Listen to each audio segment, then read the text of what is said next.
Hey yo mga kalapare, another content for today's video. Heto nga't maglalagay na naman tayo ng sing-sing sa ating mga bagong inakay. Pero bago yan, ililista na muna natin ang ring band number nila dito sa ating logbook o dito sa record book. Heto nga mga kalapare, commercial ring lang pala yan mga kalapar. Hindi yan galing sa club.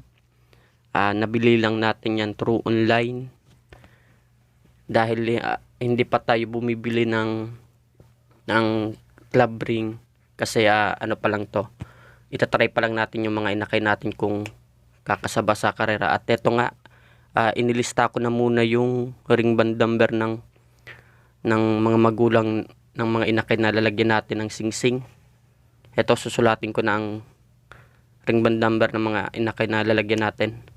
Lagi ko nga itong ginagawa mga kalapare mula nung nagumpisa ako sa pangangarera. Lahat ng painakay ko, may record ako nun. Lahat ng nawala, sinali ko sa karera. Lahat ng in-out kong ibon na pinabili, ibinenta pala. Yun, may mga record tayo nun. Kaya kung sakaling may mga bumalik na mga kalapati natin na nawala sa karera, yan natin titignan sa ating record book kung sa atin ba talaga o hindi. Reference na natin din yan in the future kapag bumira yung mga inakay natin sa karera. Alam natin kung sinong magulang nila at anong linyada kung saan sila galing, at hindi tayo mangangapa kung anong klaseng kalapati ngayon.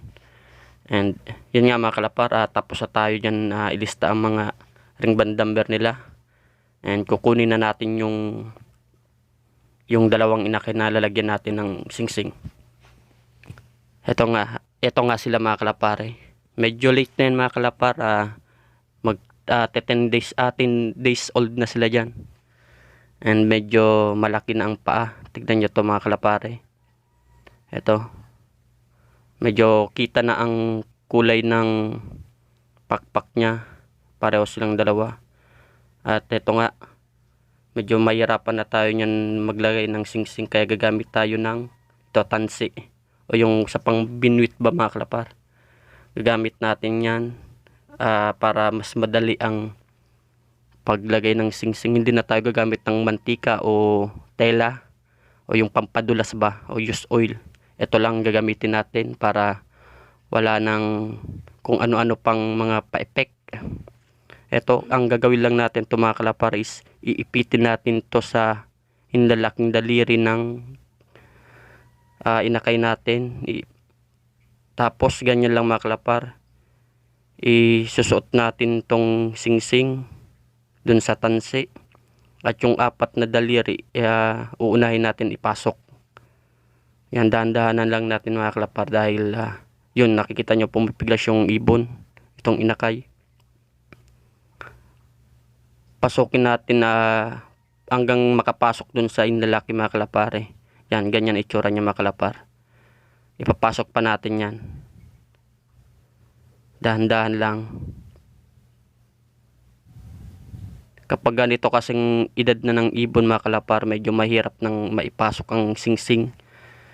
Kaya wag nating hayaan na umabot pa sa ganyang estado. Kaya abang maaga pa o 7 days old pa lang kalapatil, lagyan na natin ng sing-sing.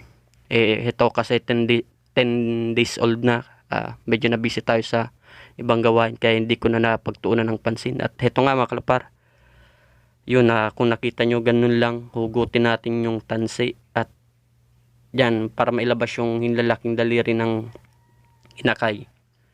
At ito pang isa gawin natin, kung paano natin ginawa, ganun din ang gagawin natin. Yun, pareho silang malaki na ang mga paa, ang mga daliri. Yan, tulad ng ginawa natin kanina, ganyan din ang gagawin natin. Itong hinlalaking ito mga kalapare, ilalagay natin tong tansi, iipitin natin ng ganyan. Yan, kung nakita nyo. At itong sing-sing, isusot natin dyan sa tansi. Unahin natin mga kalapar na isuot nyo dyan. medyo magalaw tong inakay. Nanginginig na dyan ng kamay ko mga kalapare dahil yun nga wala tayong katulong. At ito nga, ganyan ang magiging itsura niya mga kalapar. Tapos isusuot natin dyan sa hinlalaki. Iipitin lang natin yan dyan mga kalapare. At isusuot natin unahin natin nga yung 4 na daliri. New idea to sa mga tulad kong newbie mga kalapar. Sa mga para hindi na mahirapan na maglagay ng use oil o magpapahid pa ng kung ano-ano para maisuot ang singsing kapag ganito ng estado. And ganyan nga yung itsura niya mga kalapare. Ipit na yung tansi sa loob ng singsing dahil dun nga kinabit natin dun sa hinlalaking daliri. Huhugutin natin yung mga kalapar ng dahan-dahan. Dapat ganyan ang itsura niya mga kalapar bago natin hugutin ang tansi. Yun, kung nakikita nyo nahugot yung hinlalaki. Yun. 'Di ba? Ang dali. Ito ang ginagawa ng mga veterans mga kalapar. Napanood ko rin din ito sa kanila kaya ginaya ko rin naman. And yan nga, papainumin na muna natin ng multicalcium pampatibay ng mga kasukasuan nila. Yan, tig-isa sila niya mga kalapare.